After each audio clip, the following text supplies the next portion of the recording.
¿Alguna vez hemos tenido esa sensación de operar en piloto automático? De que pasan los días, las semanas, y de repente como que miramos atrás y sentimos que no estuvimos pues del todo presentes. La serie de textos que vamos a analizar hoy toca esa sensación con una metáfora que me pareció increíblemente potente, el sonambulismo. Sí, Pero no el de caminar dormido por la noche, sino uno mucho más sutil y, según argumentan, mucho más generalizado. es que de entrada es una propuesta provocadora, ¿no? Lo que se nos presenta es esta idea de un sonambulismo compartido. Compartido, esa es la palabra clave. La tesis central es que la condición humana promedio no es, digamos, ni de sueño biológico como cuando dormimos, Claro, ni de una vigilia psicológica plena, consciente. Es un estado intermedio, un tipo de trance funcional. un trance funcional, me gusta mucho ese término. O sea, estamos funcionando, pero sin presencia. Exacto. Y justo eso es lo que vamos a desentrañar hoy. Queremos entender qué significa. Pues, ¿qué significa eso exactamente?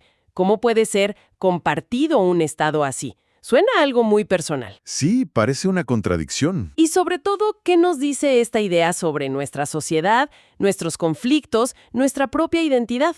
Vamos a sumergirnos en los argumentos que se nos presentan. De acuerdo. Ok, para empezar a desempacar esto, la fuente usa la imagen del sonámbulo clásico. Ajá, el que todos conocemos. La persona que camina, que esquiva los muebles, que hace cosas, pero no está consciente. Y de ahí da un salto y lo compara con el ser humano promedio. Alguien que trabaja, que ama, que decide. Pero, y esta es la frase clave, todo está mediado por un guión interno. Me quiero detener ahí. ¿Qué significa ese guión? Es que ese es el núcleo de todo el argumento. Ese guión es, a ver, como una especie de software que opera en segundo plano. Ok. Está compuesto por nuestras creencias, nuestros miedos, las narrativas culturales, lo que esperaba la familia, todo lo que hemos ido absorbiendo. La distinción que hace la fuente es crucial. La persona en este estado no está dormida biológicamente, pero tampoco está despierta psicológicamente. Entiendo. Vive sin un contacto directo, fresco, con el momento presente. Sus acciones no son respuestas a la realidad de la hora, sino ejecuciones de ese guión que ya está pregrabado. Es una imagen muy potente, pero también, no sé, un poco aterradora. Y me pregunto, ¿ese guión interno es algo estático, como un código que se escribió en la infancia y ya? ¿O se va actualizando? Esa es una pregunta clave. La fuente sugiere que, si bien el núcleo se forma temprano, el guión se refuerza y se, entre comillas, actualiza constantemente. Ah, ok. Pero, y este es el truco, solo con datos que confirman su propia lógica. Es un sistema que se autovalida. Claro. Por eso es tan difícil cambiar patrones de comportamiento. No es que no veamos nueva información, es que el guión la filtra, la reinterpreta para que encaje con el programa que ya existe. O sea, ¿tiene como un sesgo de confirmación ya integrado? Exactamente. Por eso, dos personas pueden vivir el mismo evento y recordarlo de formas radicalmente opuestas. No están reaccionando al evento en sí, Sino a lo que su guión proyecta sobre el evento. justo, a la proyección que su guión hace sobre él. Entiendo. Ok, entiendo la idea de mi propio guión personal, pero lo que me cuesta un poco más de trabajo es cómo mi guión se sincroniza con el de millones para volverse compartido. Claro. Porque no es que nos pongamos de acuerdo conscientemente, ¿o sí? No, para nada. Y ahí es donde el argumento se vuelve fascinante. A diferencia de un sueño nocturno que es caótico, personal, este sueño de la vigilia se estabiliza. Y se estabiliza porque usamos las mismas herramientas para construirlo. ¿Cuáles herramientas? El texto señala tres pilares: el lenguaje, los símbolos y las narrativas compartidas. Y esto crea un efecto de validación masiva. Nos da un ejemplo clarísimo. Si todos reaccionan igual, parece real. Vaya, eso lo vemos. Todo el tiempo. Una crisis financiera, por ejemplo. Ándale. El pánico se vuelve la realidad, no porque cada persona analice los datos económicos, sino porque ve que todo el mundo a su alrededor está entrando en pánico. La reacción colectiva crea el hecho. Exactamente. El segundo pilar es, si todos nombran igual, parece verdadero. Uf, Piensa en las etiquetas que se ponen de moda en el debate público. Una idea, por compleja que sea, se reduce a una sola palabra. Sí, sí. Y si millones de personas repiten esa palabra, la etiqueta adquiere una solidez, una apariencia de verdad que va mucho más allá de la realidad que intenta describir. El nombre se vuelve más real que la cosa. Y el tercer ejemplo que da la fuente es, quizá el más poderoso. Si todos temen lo mismo, parece peligroso. Es que el miedo es increíblemente contagioso, ¿no? Totalmente. Cuando un grupo comparte un miedo, ya no se necesita una evidencia real del peligro. La evidencia es el miedo de los demás. Claro. En resumen, como concluye el texto, el consenso del grupo sustituye la experiencia directa de la realidad. El sueño se vuelve estable, coherente y sólido, no porque sea real. Sino porque todos a nuestro alrededor lo están soñando con nosotros. Justo, estamos en la misma película, por así decirlo. O sea que, en la práctica, la realidad se vuelve un acuerdo por mayoría. Y si eso es cierto, la idea de una verdad objetiva se vuelve casi relevante en el día a día. Exacto. El texto lo dice de una forma muy directa. Lo real no es lo que es, lo real es lo que no se cuestiona. Si esto es así, entonces ya entiendo por qué la figura del que disiente, de la persona que cuestiona, es tan incómoda. Es más que incómoda, es desestabilizadora. Y el argumento aquí es muy sutil. El problema con el disidente no es necesariamente el contenido de lo que dice. No es si tiene la razón o no. ¿Entonces qué es? Es su sola presencia. Su duda interrumpe la continuidad onírica. ¿Como una falla en la Matrix? Exacto. Es como una falla en la Matrix, por usar una analogía más moderna. Su pregunta es un recordatorio de que el sueño es solo un sueño. Y eso es intolerable para quienes dependen de su solidez para poder seguir caminando. La analogía que usa la propia fuente es brutal.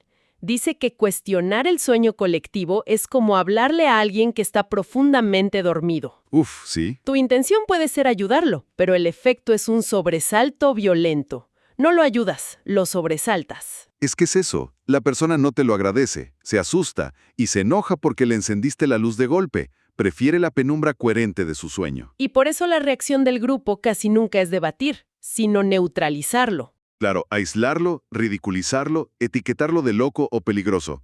No se ataca el argumento, se ataca al mensajero por atreverse a romper la hipnosis colectiva. Me recuerda lo que hablábamos.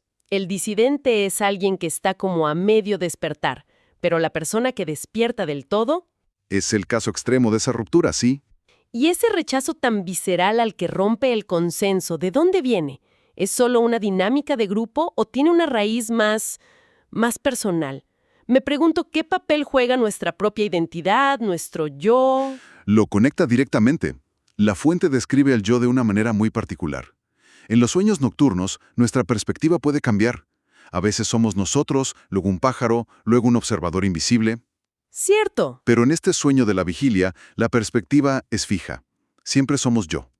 Ese yo es el protagonista y el punto de anclaje de toda la narrativa. O sea que el yo no es el director de la película, No, sino el actor principal. un personaje dentro del sueño. Es un personaje, una función dentro del sueño. Y su misión principal es darle continuidad y coherencia a la historia. Sin ese punto de vista fijo, el guión personal se desmoronaría. Claro. Por eso, como dice el texto, se defiende con tanta violencia. Cualquier cosa que amenace nuestra autoimagen, una crítica, un fracaso, una idea nueva, se percibe no como una opinión, sino como una amenaza existencial a la estructura misma de nuestra realidad. Tiene todo el sentido. Si el yo cae, el sueño se desorganiza. Exacto. No es solo que no nos guste que nos critiquen. Es que una crítica profunda puede hacer temblar los cimientos de todo. Y eso nos lleva a la parte más reveladora. Una frase que me dejó pensando. Y el sonámbulo no quiere despertar. Quiere seguir caminando sin caerse. Esa frase lo resume todo. El objetivo primordial del yo en este estado no es la verdad, ni la libertad, ni la iluminación. ¿Cuál es? Su objetivo es la supervivencia del personaje y la continuación del guión. Es un instinto de conservación. ¡Wow! Se prefiere una mentira que permita seguir caminando en línea recta a una verdad que obligue a detenerse, a dudar, a recalcular todo el camino. La estabilidad del sueño es la máxima prioridad. Me quedo pensando en esa frase. Seguir caminando sin caerse. Si esa es la directiva principal, Entonces la moralidad de este estado no puede tener que ver con la verdad o la justicia. Para nada. Tiene que ser una moral de supervivencia, una moral para no tropezar. Exactamente. La fuente lo llama la moral del sueño, y es una redefinición completa de la ética. A ver, En este sistema, la función de la moral no es proteger la vida o la verdad, sino proteger el sueño, el andar automático sin sobresaltos. ok. Por lo tanto, lo bueno es lo que no interrumpe el guión, lo que mantiene la marcha fluida, y lo malo es lo que la rompe. Uf, es que es muy fácil ver eso en el día a día. El impulso de no querer ser la complicada en una reunión, de simplemente asentir para que la conversación fluya. Es exactamente eso. Es proteger el andar automático. La fuente da ejemplos muy concretos y bastante incómodos. El primero, se castiga la verdad incómoda. Sí, La persona que dice lo que nadie quiere oír es vista como problemática, no como valiente. el segundo, se premia la ficción tranquilizadora. Preferimos escuchar que todo va a estar bien, que nuestro plan es perfecto, aunque en el fondo sepamos que no es cierto. La comodidad emocional va primero. Exacto. Tiene prioridad sobre la fidelidad a los hechos. Y el tercer punto es el más duro de todos. Se llama peligro a la lucidez. Eso es tremendo. Que la claridad, el simple acto de ver las cosas como son, se perciba como un riesgo. Es peligroso, porque la lucidez te obliga a actuar de forma diferente, a salirte del camino marcado. Te vuelve impredecible. Claro, una persona lúcida se vuelve impredecible para el resto del grupo, y lo impredecible es una amenaza directa para la estabilidad del sueño compartido. ¡Wow! Y el matiz que añade la fuente es fundamental. Insiste en que esto no ocurre por una maldad inherente. No es que la gente sea mala y prefiera la mentira. ¿Entonces por qué? Ocurre por un puro instinto de conservación del sueño. Es un mecanismo de defensa del sistema, como un cuerpo que rechaza un órgano trasplantado. El sueño se protege a sí mismo. Exacto. Intenta proteger su propia integridad expulsando cualquier elemento que no se ajuste a su lógica. Si todo el sistema está diseñado para mantenerse dormido, para protegerse a sí mismo, ¿qué pasa cuando alguien, a pesar de todo, despierta?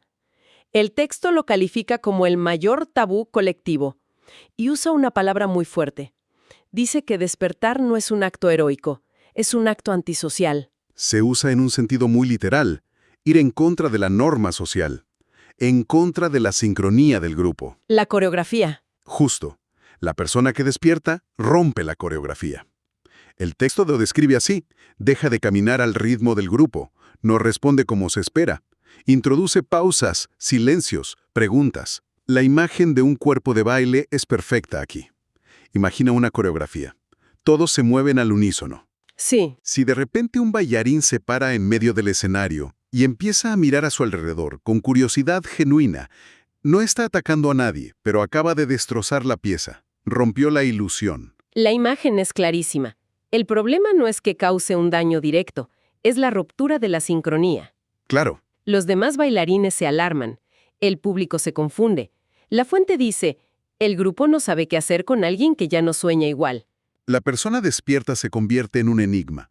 Sus motivaciones ya no son las del grupo: seguridad, aprobación, mantener el status quo. Sus acciones ya no son predecibles. Y esa imprevisibilidad genera una ansiedad enorme en los demás. No es una amenaza física. Es una amenaza a la coherencia de mundo que construyeron. Justo, es mucho más fácil etiquetar a esa persona como rara, egoísta o destructiva que enfrentar la pregunta que su sola presencia plantea: ¿y si nosotros también estamos dormidos? Entonces, después de todo este recorrido, la conclusión no es un plan de acción, ¿verdad? No es un método de despierta en 5 sencillos pasos. Para nada. Es más bien un diagnóstico y uno bastante incómodo. Totalmente. La fuente es muy explícita en que no ofrece una solución fácil. Lo que presenta es una conclusión que describe como devastadoramente simple: ¿Y cuál es? que la humanidad no está ni despierta ni dormida, sino funcionando sin presencia. Y este estado, que consideramos normal, es lo que explicaría fenómenos que, de otro modo, parecen incomprensibles y absurdos. El texto numera varios. Primero, la repetición. La historia humana repitiendo los mismos ciclos de violencia. Y nosotros repitiendo los mismos patrones en nuestras vidas. Claro, si sigues un guión, es lógico que la obra termine siempre de forma parecida. Luego menciona la violencia absurda, esa que surge de defender hasta la muerte una identidad, una bandera. La defensa del sueño. Justo. También la búsqueda incesante de seguridad, que es el intento del sonámbulo de asegurarse de que el suelo por el que camina es sólido. Y finalmente, la resistencia feroz a la verdad. Una resistencia que no es racional, sino casi biológica, instintiva. Y el punto final, que ya mencionamos pero vale la pena repetir, es crucial. Esto no se presenta como un fallo moral de la humanidad. No es que seamos malos. Entonces, Se presenta como el estado operativo estándar. Es nuestro sistema por defecto. vaya. Hemos viajado por esta idea del sonambulismo compartido, desde cómo se ancla en el guión interno del individuo, Ajá. hasta cómo se solidifica colectivamente a través del lenguaje y el consenso. Hemos visto cómo el yo no es más que un personaje para dar estabilidad al sueño, y cómo la moral se retuerce para proteger ese sueño a toda costa. El gran tema que nos dejan estas fuentes es un desafío profundo a nuestra percepción de la normalidad, ¿no? Es una invitación a reinterpretar muchos conflictos, tanto personales como sociales, no como el resultado de decisiones de actores plenamente conscientes, sino como la mecánica inevitable de un sueño colectivo que lucha desesperadamente por no ser interrumpido. Es una perspectiva que, por un lado, quita mucha culpa, ¿Sí? pero por otro, pone una responsabilidad enorme sobre nuestra propia capacidad de estar presentes, de prestar atención.